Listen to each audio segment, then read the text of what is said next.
I know I have subscribers that favor true crime, and subscribers that favor the paranormal. For this video, I'll be doing something special by combining the aspects of both and stripping away the veil that separates both genres. I have 3 stories involving disappearances that have haunting undertones. Our first story involves the Jameson family. The Jamesons were a family of 3, Bobby, Sherilyn, and their daughter Madison, whom all lived in Oklahoma until they mysteriously disappeared on October 8th, 2009. 3 days after the reported disappearance by family, police would find the family's pickup truck about an hour away from their home, which then led to more questions. As when they found the truck, everything inside indicated they would not be far from the vehicle. Bobby's wallet, Sherilyn's purse, their cell phones, and the family's malnourished dog, barely clinging to life, was all in the back seat. What was bizarre is that police found $32,000 in the pickup truck as well. The Jamesons were both on disability and didn't have much money. Also, if this was a kidnapping or robbery attempt gone wrong, the criminals would have surely spotted the money because it was strewn all over the back seat. Investigators then believed maybe drugs were involved, buying or selling, but police were confused why they would bring their daughter along. Due to the condition of the truck, investigators couldn't tell if they were forced out the vehicle by someone else or they have left voluntarily. A search party was formed and investigators combed through miles of woods and surrounding area looking for any trace of the Jameson family, but unfortunately they could not find any evidence. The case went cold until November 16th, 2013, around 4 years after the family disappeared. Hunters stumbled upon the skeletal remains of 2 adults and 1 child. Forensic testing would conclude that this was indeed the Jameson family. Due to how decomposed the remains were, no cause of death could be determined. Now with the family being found, the police were able to open the case back up. Here's where things took a strange turn. Police uncovered odd security camera footage taken outside the Jameson family home the night they left. In the video, the family is seen going back and forth between their house and their vehicle, packing up their belongings in a trance-like state. Police would say it would look as if the family was being mind-controlled. Even stranger, before these events took place, Bobby would go to his pastor claiming his home was haunted, saying he had about 2 to 4 ghosts terrorizing his house. It is also said that Sherilyn bought a satanic Bible as a joke, but Bobby confessed to having to read it, leading some to believe witchcraft may have been involved with the deaths of the family. Sherilyn would also state that dark entities were invading their home, and their house may need an exorcism. Madison also made an imaginary friend named Emily.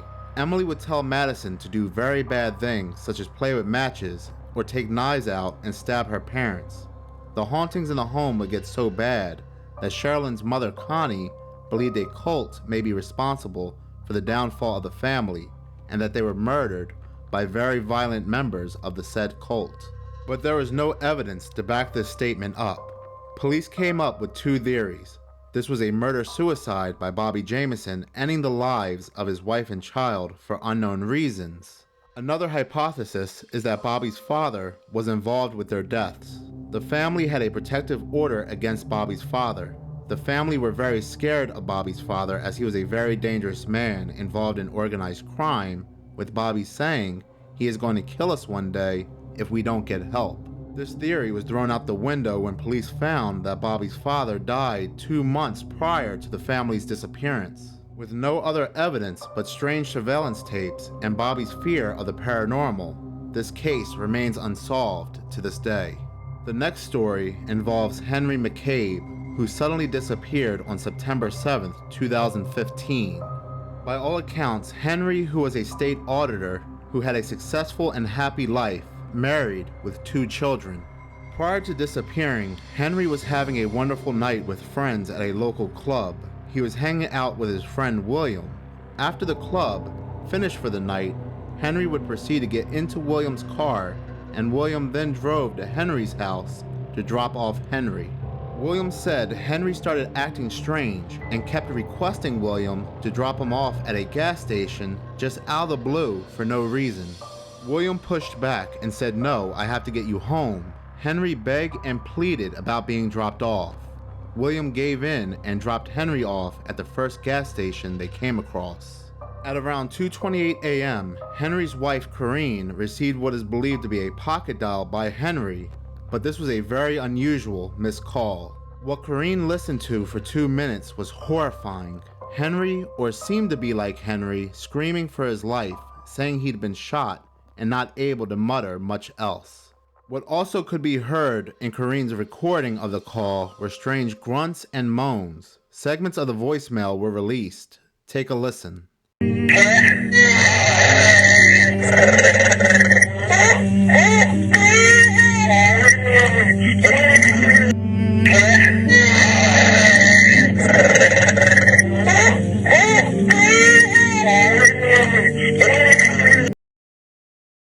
Henry's disappearance went cold turkey. There was no bank account activity, no one at his job knew anything, there wasn't even any trace of activity on his phone, which was mysteriously disconnected after the mysterious voicemail message.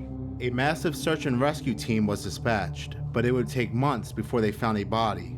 8 weeks later, after Henry disappeared, his body would be found by a kayaker at Rush Lake, 6 miles from the gas station where his friend dropped him off. No guns were used, as they could not find any gunshots at all on his body. Matter of fact, no injuries at all. His death was seen as not suspicious, and the final determination was that he most likely drowned. The Minnesota Police Department were utterly perplexed that there was no foul play, but they do not believe Henry wandered off on his own. But the even bigger mystery was Henry's strange voicemail. There are a couple theories to this disappearance, one involving Henry's friend William. In the full recording that's not released, you can hear Henry say the words Pappas, which was William's nickname as well. Then there's the fact he turned in Henry's keys and wallet, but under the guise that Henry was drunk, so William did not want Henry driving his own car, so William took him home instead. When William gave his statement to the police, there was no evidence of William dropping Henry off at the gas station he identified, but later, a surveillance tape seen by investigators confirmed Henry was dropped off at another gas station.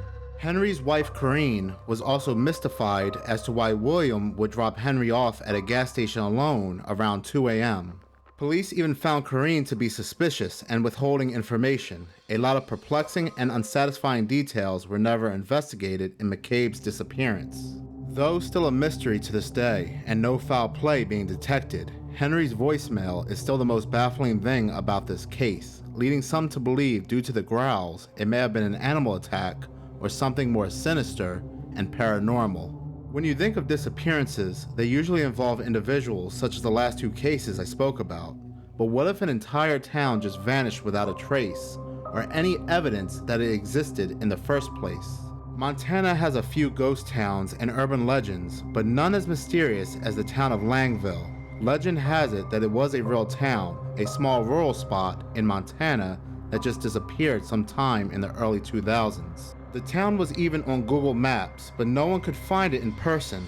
Google Maps even has saved images from street views, but no maps of the town. To make matters even stranger, there are over 7 million searches saved of the town, but no one can explain why it doesn't exist. Even stranger, the images shown of the town have no connections to any current town that exists, and no landmarks to help track down where this town is located. It should be noted again, there are many ghost towns in Montana, but they leave a trace of having to existed. Old buildings, homes, but Langville seems to have no evidence that it ever existed. Even though many remembered seeing this town on Google Maps, the city would also be brought up again in discussion when it was mentioned in the new Ghostbusters movie. Was this just a marketing scheme or something more? With many believing this town to have existed, even being brought up in movies as being a real place, possible theories is that this town is another example of the Mandela effect.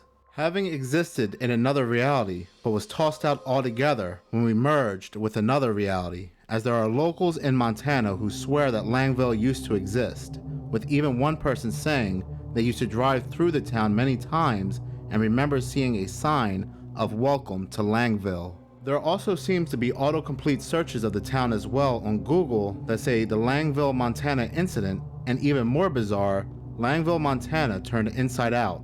These would all just prove impossible to get any clarity on. Another theory is that there was a mysterious force that turned the residents inside out and destroyed the entire town, completely wiping it from any existence. There have also been talks of UFOs in the area and alien involvement. Needless to say, there's no evidence to any of these theories, and the town would just fall under another possible myth of the likes of the mysterious disappearance of the ship SS Iran Madan. I want to thank you all so much for watching and the support this channel has been receiving. We can only grow as a channel because you all made that possible. I do have The Haunting of the Sterling Family Part 2 dropping this Friday, so if you haven't seen Part 1 yet, I'll leave the link in the description box below.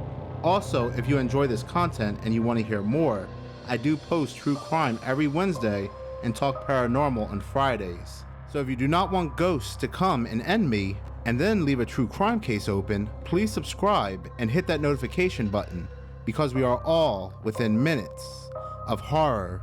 And thank you all so much again for watching.